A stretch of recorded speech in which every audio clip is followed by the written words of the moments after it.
lang na ambon-ambon. Naano ko sa pako eh. Tawag na Nilda kanina. Ha? Nilda, tinawag ka kaya. Oh, andun ako kasi bumili ako. Tapos nung dumaan ako sa kanila, kwento-kwento nga kami, mamaya-maya dumating yung may dumating na 3, nakilala nila. Sabi nila, hala, ba't andyan yung wala naman dala.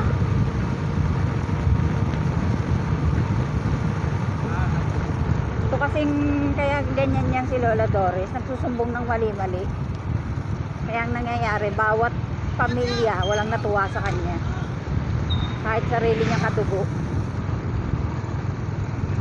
Sabi pa nga isang kapatid, sabi ni Nelda at saka ni Kayang, dalin si Kayang delikado pag nagsalita, pag sinagot-sagot lalaban.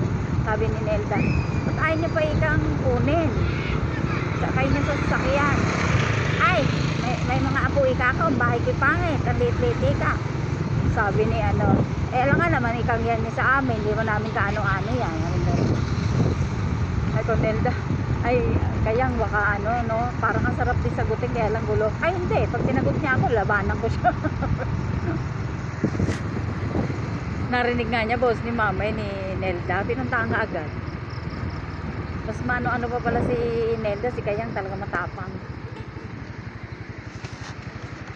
Tsaka nung marinig ni boses ni mama ni Nelda, pinuntahan niya.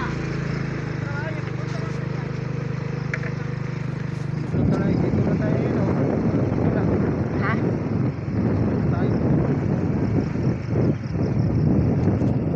Tayo natin sila.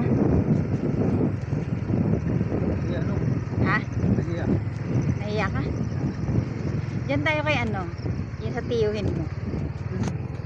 Yun si yung may tinda ng mga diyan natin tayo sila Aiden.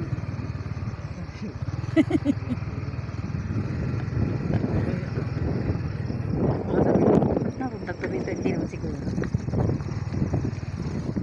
Sabihin natin, sinabihan tayo na Aiden eh. Ay nako. Diba ang lugar nila nakakaano.